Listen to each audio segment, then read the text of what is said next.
എൻ്റെ പേര് ജാസ്മിൻ. ഇതെൻ്റെ ഭർത്താവാണ്. ഞങ്ങൾ ഒരുമിച്ച് ദൈവവേല ചെയ്ത് വരുന്നു. 2020 മെയ് മാസം ഇപ്പോൾ കോട്ടയം എന്ന സ്ഥലത്ത് ഞങ്ങൾ ദൈവവേലയോടനുബന്ധിച്ച് കോട്ടയം എന്ന സ്ഥലത്താണ് ഞങ്ങളിപ്പോൾ ശുശ്രൂഷ ചെയ്യുന്നത്. WMM ചർച്ചിൻ്റെ വകയിലാണ് ശുശ്രൂഷ ചെയ്യുന്നത്. കോട്ടയം എന്ന് പറയുമ്പോൾ കോട്ടയത്തിന്റെ ഏത് സ്ഥലം? കോട്ടയം അതിരമ്പുഴ അടുത്ത് വരും. ആ സ്ഥലത്തിന് അതിരമ്പുഴ നാപ്പാത്തിമല എന്ന് പറയുന്ന സ്ഥലത്താണ്. പിന്നെ തിരുവല്ലയിൽ പോയിട്ട് വരുന്ന വഴിക്ക് ഒരു ടിപ്പർ വന്ന് ബൈക്കിന് ഒരു വർഷം മുമ്പ് എന്നായിരുന്നു സംഭവം? 2020 മെയ് മാസം 11-ാം തീയതി. ഒരു വർഷം കഴിഞ്ഞു. അങ്ങനെ പോയിട്ട് വരുന്ന വഴിക്ക് പിന്നെ ടിപ്പർ വന്ന് ബൈക്കിനിട്ട് ഇടിച്ച് കാല് രണ്ടും വട്ട ഒടിഞ്ഞ് കൈ ഇവിടം കൊണ്ട് ഇങ്ങനെ ഊരിപ്പോന്നു. ഇവിടെ മുട്ടുകൂട്ടി ഇങ്ങനെ പൊടിഞ്ഞു പോന്നായിരുന്നു. ഇവിടെ അതിന്റെ പാടാ ഇത്. ഇപ്പൊ ഇവിടെ എല്ലാം സ്ക്രൂ ഇട്ടിരിക്കുക. ഇവിടം കൊണ്ട് ഇങ്ങനെ ഊരി പോന്നിട്ട് ഇവിടുത്തെ മസില് ചതഞ്ഞു പോയി. ഇവിടുന്നുള്ള മെയിൻ ഞരമ്പ് കട്ടായി പോയെന്നാ പറഞ്ഞത്. ഇനിയിപ്പോ ഈ കൈ നമുക്ക് പഴയതുപോലെ ഈ കൈ കിട്ടത്തില്ലെന്ന് നോക്കിയ ഡോക്ടർമാരൊക്കെ പറഞ്ഞു പഴയതുപോലെ ഉയർത്താനും പാടാണ്, നൂർക്കാനും പാടാ കയ്യ്. അങ്ങനെ പല്ല് വായിക്കകത്ത് പല്ലെല്ലാം പോയി. 72 സ്റ്റിച്ചോളം ഉണ്ടായിരുന്നു. വായിക്കകത്ത് 3 മണിക്കൂർ കൊണ്ടാ വായിക്കകത്ത് എല്ലാം ഇങ്ങനെ കഷ്ണങ്ങളായിട്ട് ഇങ്ങനെ പൊടിഞ്ഞു പോകുന്നായിരുന്നു. 3 പല്ല് പോയി. അന്ന് പോയ പല്ല ഇത്. തല ഇവിടെ ഇടിച്ചിട്ട് അകത്തേക്ക് ബ്ലഡ് ക്ലോട്ടായി പോയി. വാരിയലിൻ്റെ ഇവിടെ ഇങ്ങനെ ഇടിച്ചിട്ട് വാരിയല് ലെൻസിനോടടുത്ത് 20% വരെ ഡോക്ടർമാർ ഞങ്ങളോട് പ്രതീക്ഷ പറഞ്ഞുള്ളായിരുന്നു. അങ്ങനെ ഞങ്ങൾ വളരെയധികം കണ്ണുനീരോടെ അവിടെ നിന്ന് ഹോസ്പിറ്റലിൻ്റെ പക്കത്ത് നിന്ന് ഞങ്ങൾ കരഞ്ഞ് ദൈവത്തെ പ്രാർത്ഥിച്ചു. സഹോദരങ്ങളും ഞങ്ങൾക്ക് വേണ്ടപ്പെട്ടവരൊക്കെ വന്ന ഡോക്ടർമാരിങ്ങനെ പറഞ്ഞപ്പോൾ ഞങ്ങൾ പ്രാർത്ഥിച്ച് 7 ദിവസം കഴിഞ്ഞിട്ടാണ് ബോധം തെളിഞ്ഞത്. അതുവരെ ICUയിലായിരുന്നു. കാലൊക്കെ ഒടിഞ്ഞ് ഡോക്ടർമാർ ഒട്ടും പ്രതീക്ഷയില്ലെന്ന് ഞങ്ങളോട് പറഞ്ഞത്. 4 കുഞ്ഞുങ്ങളുണ്ട് ഞങ്ങൾക്ക്. കുഞ്ഞുങ്ങളാണ്. മൂത്ത കുഞ്ഞ് 6ാം ക്ലാസ്സിലാണ് പഠിക്കുന്നത്.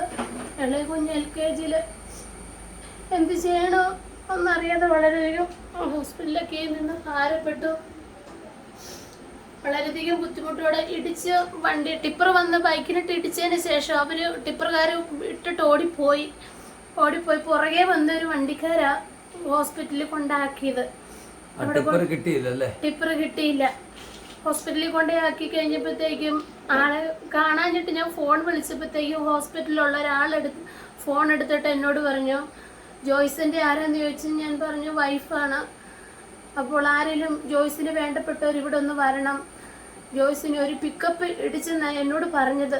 ഞങ്ങളോട് അങ്ങനെയാണ് പറഞ്ഞത്. ഇവിടുന്ന് അവിടെ ഓടി ചെന്ന് കഴിഞ്ഞപ്പോഴാണ് ഇതുപോലെ സീരിയസ് 2 കാലും ഒടിഞ്ഞു, കൈയും വട്ട ഒടിഞ്ഞു, തലയൊക്കെ പൊട്ടി, വായിക്കാത്ത പല്ലെല്ലാം പോയി. ആളെ കണ്ടാൽ പോലും അറിയാൻ മേലാത്ത ഇവിടെ ഇങ്ങനെ പൊട്ടിയിട്ട് ഈ അസ്ഥി ഇപ്പോഴും ഇങ്ങനെ പൊങ്ങി നിൽക്കും. അതൊക്കെ ഓപ്പറേഷൻ ചെയ്യണമെന്ന് ഞങ്ങളോട് പറഞ്ഞത്. സാമ്പത്തിക ബുദ്ധിമുട്ടൊക്കെ കാരണം ഞങ്ങൾക്ക് ഓപ്പറേഷൻ ചെയ്യാൻ പറ്റിയില്ല. ഇവിടെ പ്ലാസ്റ്റിക് സർജറി സാമ്പത്തിക ബുദ്ധിമുട്ട് കാരണം സാമ്പത്തിക ബുദ്ധിമുട്ടായി പോയി. പല്ല് 3 പോയെങ്കിലും ഹോസ്പിറ്റലിൽ കൊണ്ടേ കാണിച്ചപ്പോൾ അവർ 5 പല്ല് വെക്കണമെന്ന് പറഞ്ഞു. ഒരു പല്ലിന് 5000 രൂപ വെച്ച് അവർ പറഞ്ഞത്. അങ്ങനെ സാമ്പത്തിക ബുദ്ധിമുട്ട് കാരണം ഞങ്ങൾ അതിനും പോയില്ല. പ്ലാസ്റ്റിക് സർജറിക്ക് ഒന്നും പോയില്ല. പ്രൈവറ്റ് ഹോസ്പിറ്റലിൽ കൊണ്ടുവന്നപ്പോഴത്തേക്ക് അവിടെ തന്നെ 2 ലക്ഷം രൂപയോളം ഞങ്ങൾക്ക് ചിലവായി. അവിടുന്ന് ഇവിടെ മെഡിക്കൽ കോളേജിൽ വന്നിട്ടാണേലും പിന്നെ ഞങ്ങൾക്ക് ICU കിടന്നതിനും ഓപ്പറേഷൻ ചെയ്യുന്നതിനൊക്കെയും പിന്നെ ഞങ്ങൾക്ക് 2 ലക്ഷം രൂപയോളം ഞങ്ങൾക്ക് ചിലവായി. അന്ന് ഞങ്ങളുടെ കൂടെ ഉണ്ടായിരുന്നവരൊക്കെ ഞങ്ങളെ സഹായിച്ചു. ഇപ്പൊ അവർക്കൊക്കെ ആ പൈസ തിരിച്ചു കൊടുക്കണമെന്ന് അവർ ഞങ്ങളോട് കടമായിട്ടാണ് ചെയ്തത്. തിരിച്ചു കൊടുക്കണമെന്ന് അവരൊക്കെയും ചോദിക്കുന്നുണ്ട്. ഓരോ പ്രാവശ്യം ചോദിക്കുമ്പോഴും ഞങ്ങള് പിന്നെ തരാമെന്നും പറഞ്ഞാൽ ഞങ്ങൾ ഒഴിഞ്ഞു നിൽക്കുക. വാടകയ്ക്കാണ് ഞങ്ങൾ താമസിക്കുന്നത്. വാടക 1 വർഷമായിട്ട് ഞങ്ങൾക്ക് വാടകയും കിട്ടുന്നില്ല. ചർച്ചിൽ നിന്ന് ഞങ്ങൾക്ക് 2 വർഷത്തോളം വാടക കിട്ടി. ഇപ്പോൾ ചോദിക്കുമ്പോൾ അവർ പറയുന്നത് വിദേശ വരുമാനങ്ങളൊക്കെ നിന്നുപോയി, അതുകൊണ്ട് നിങ്ങൾക്ക് ഇനി വാടക തരാൻ പറ്റത്തില്ലെന്നാണ് പറയുന്നത്. പിന്നെ ഞങ്ങളുടെ വിശ്വാസികളൊക്കെ ആണെങ്കിൽ 8 കുടുംബക്കാരേ ഉള്ളൂ. അവരൊക്കെ ഇങ്ങനെ അരിയും സാധനങ്ങളൊക്കെ കൊണ്ട് തരുന്നത് കൊണ്ടാണ് ഞങ്ങൾ കുഞ്ഞുങ്ങൾക്ക് കഞ്ഞിയൊക്കെ വെച്ച് കൊടുക്കും. സാധാരണക്കാരാ, പാവപ്പെട്ടവരെല്ലാരും കൂലിപ്പണിക്ക് പോകുന്നവരാ. അങ്ങനെ ഞങ്ങള് പിന്നെ കിട്ടുന്ന സമയങ്ങളിലൊക്കെ ദൈവത്തോടിരുന്ന് ഭവനത്തിലിരുന്ന് പ്രാർത്ഥിക്കും. അങ്ങനെ ആരെങ്കിലും അരിയോ കുറച്ച് സാമ്പത്തികം എന്തെങ്കിലുമൊക്കെ ഇങ്ങനെ കൊണ്ടുവന്ന് തരും. അത് വെച്ച് ഞങ്ങൾ കുഞ്ഞുങ്ങൾക്ക് എന്തെങ്കിലുമൊക്കെ മേടിച്ചു കൊടുക്കുകയും അങ്ങനെ ഞങ്ങളിപ്പോൾ കഴിഞ്ഞുകൂടുന്നത്.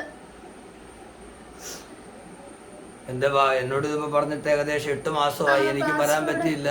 പാസ്റ്ററോട് പറഞ്ഞിട്ട് ഇപ്പോൾ ഒരു 8 മാസത്തോളമായി. അന്ന് മുതൽ ഞങ്ങളിങ്ങനെ പ്രതീക്ഷയോടെ ഞങ്ങളിങ്ങനെ കാത്തിരിക്കുമായിരുന്നു.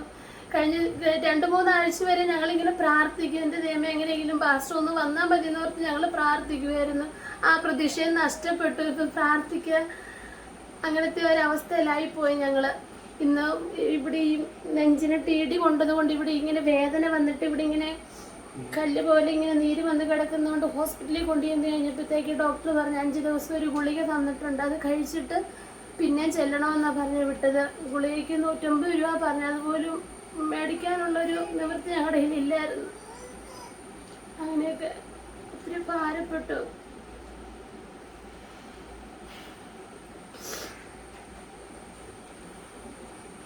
തീരെ ചെറിയ കുഞ്ഞുങ്ങളുമാണല്ലോ.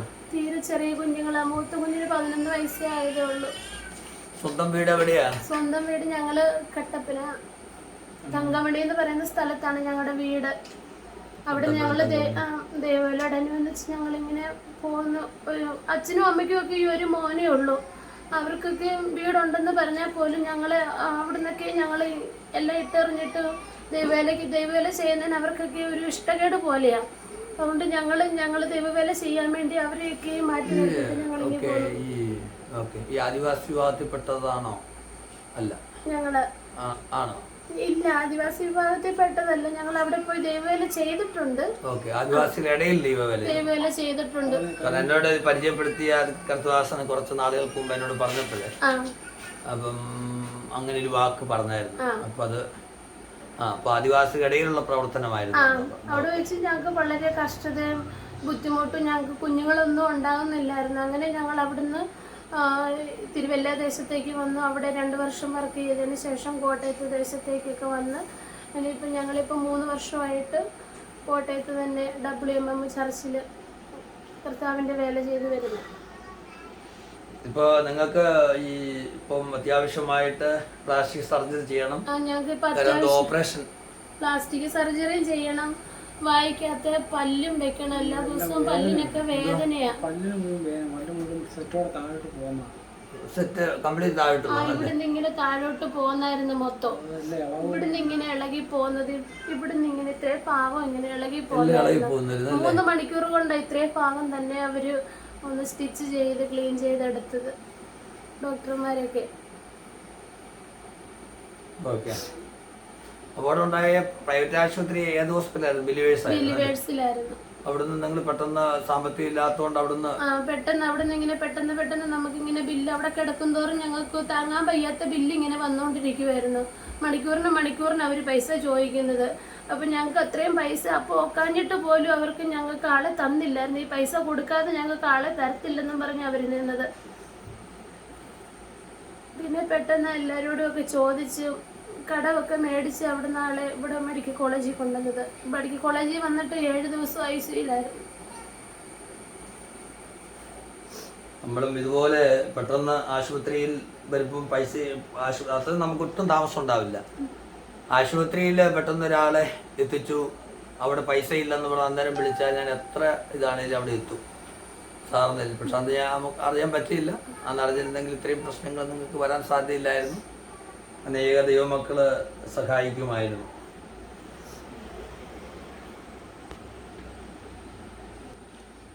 Price the lord. എൻ്റെ പേര് പാസ്റ്റർ സജി പള്ളിക്കുന്ന്. ഈ പ്രിയമുള്ളവർ പറഞ്ഞ കാര്യങ്ങൾ കേട്ടല്ലോ. എനിക്ക് വിഷമമുണ്ട്. കഴിഞ്ഞ ഒരു 8 മാസങ്ങൾക്ക് മുമ്പ് ഈ പ്രിയമുള്ളവർ പറഞ്ഞെങ്കിലും എനിക്കും വരാൻ കഴിഞ്ഞില്ല. ഞാനും കോവിഡ് ബാധിതനായിട്ടും മറ്റു പ്രശ്നങ്ങളിലൊക്കെ ഞാനുമായി പോയി. മാത്രമല്ല ഇത്രയും സീരിയസ് കേസാണെന്നുള്ളത് ഞാൻ മനസ്സിലാക്കിയതുമില്ല. എന്നാൽ ഈ പ്രിയമുള്ളവരെ വന്ന് കാണുവാൻ കർത്താവ് സഹായിച്ചു. ചെറിയ 4 കുഞ്ഞുങ്ങളാണ് ഇവർക്കുള്ളത്. കുഞ്ഞുങ്ങളെ ഒന്ന് വിളിക്കുമോ?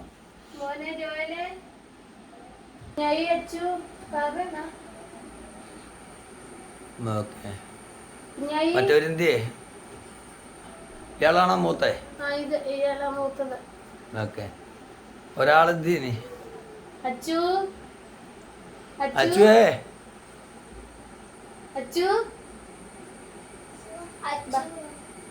ഓക്കെ.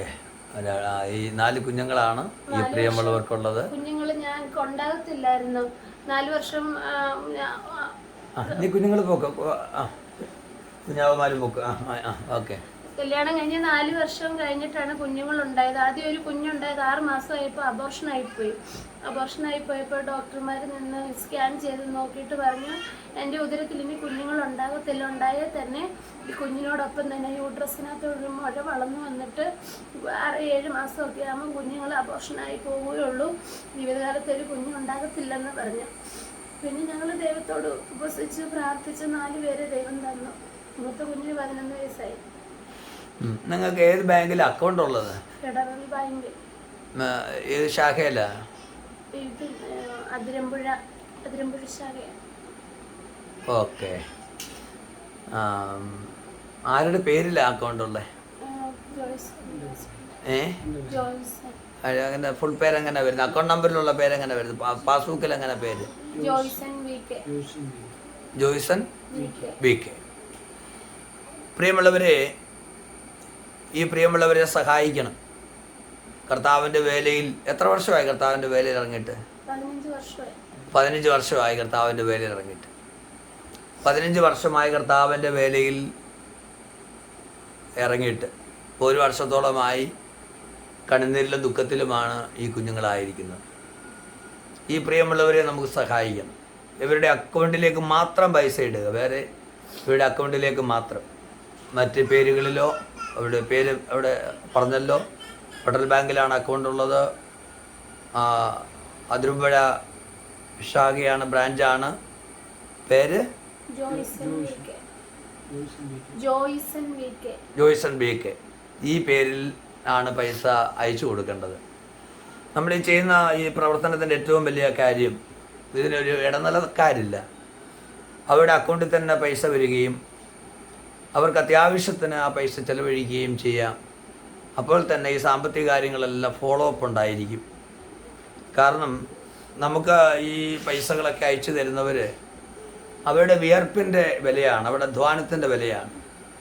അപ്പോൾ ഓരോ പൈസകളും നമ്മുടെ അക്കൗണ്ടിലേക്ക് വരുമ്പോൾ അതിൻ്റെ പിന്നിൽ അധ്വാനിക്കുകയും പ്രാർത്ഥിക്കുകയും ചെയ്ത ഒത്തിരി പേരുണ്ട്. ഉറക്കമൊഴിച്ച് ജോലി ചെയ്യുകയും ഓവർ ടൈം ചെയ്യുകയും ഫാക്ടറികളിലും വെയിലത്തും എണ്ണപ്പാടങ്ങളിലും ഒക്കെ അധ്വാനിച്ച് ലഭിക്കുന്ന പൈസയാണ്. അപ്പോൾ അത് പൈസ നമുക്ക് അയച്ചു തരുന്ന ചില പ്രിയമുള്ളവരെന്നെ അറിയിക്കുമ്പോൾ ഞാൻ പേര് പറയും. നിങ്ങൾ തീർച്ചയായിട്ടും അവർക്ക് വേണ്ടി പ്രാർത്ഥിക്കണം. നിങ്ങളെ സഹായിക്കുന്നവരെ ഓർത്ത്, നിങ്ങളെ ഓർത്ത് പ്രാർത്ഥിക്കുന്നവരെ ഓർത്ത് നിങ്ങൾ പ്രത്യേകമായിട്ട് പ്രാർത്ഥിക്കണം. നിങ്ങളുടെ അവസ്ഥകൾക്കൊക്കെ കർത്താവ് വ്യത്യാസങ്ങൾ തരും. നമുക്ക് പ്രാർത്ഥിക്കാം. ഓപ്പറേഷൻ്റെ കാര്യങ്ങൾ കർത്താവ് ഓപ്പറേഷൻ ചെയ്യാനുള്ള സാഹചര്യം ദൈവം ഒരുക്കും. ഈ കാല് വട്ടം ഒടിഞ്ഞു പോയായിരുന്നല്ലേ? അല്ലേ? അതിന്റെ പാടാണ്. മറ്റേ കാല് അതും ഒടിഞ്ഞ്. ഓക്കെ. രണ്ട് കാലിലും കമ്പി ഇട്ടിരിക്കുക.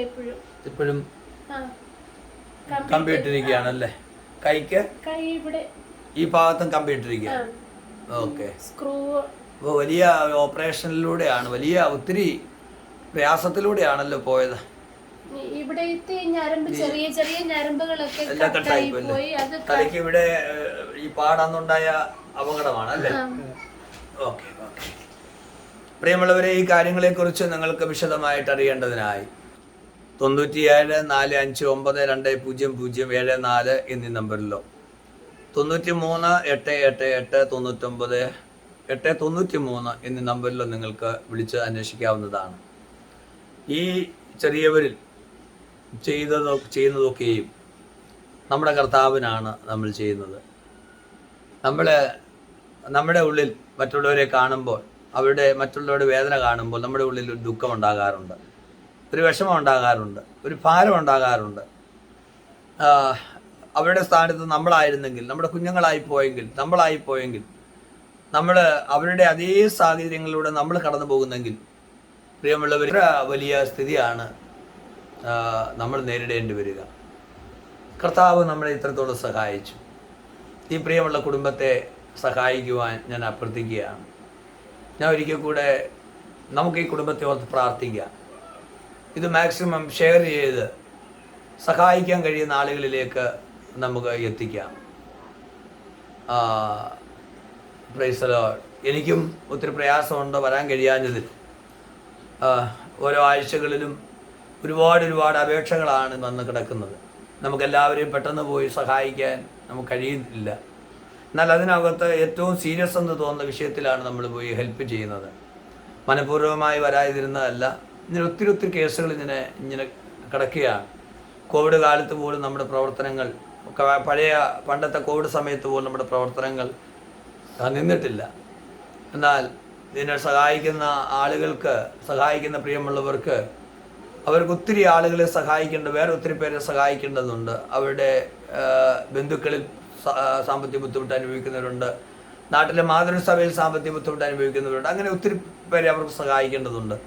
അപ്പോൾ അധിക ഭാരം അവരുടെ മേൽ വരാതിരിക്കേണ്ടതിന് വേണ്ടി നമ്മൾ വീഡിയോ ഇടുന്നതിന് ഒത്തിരി ടൈമിങ് ചിലപ്പോൾ കൊടുക്കാറുണ്ട്.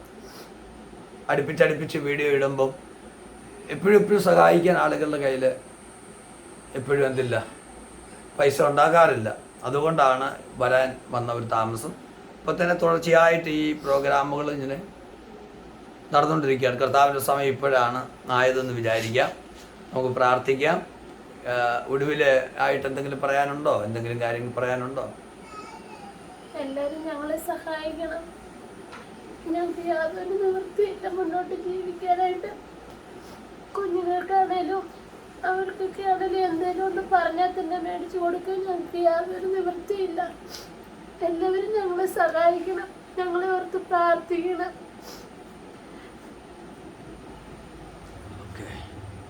കർത്താവ് അനുഗ്രഹിക്കട്ടെ. തീർച്ചയായും ഒത്തിരി പേര് പ്രാർത്ഥിക്കാനുണ്ടാകും. ദൈവം അനുഗ്രഹിക്കട്ടെ.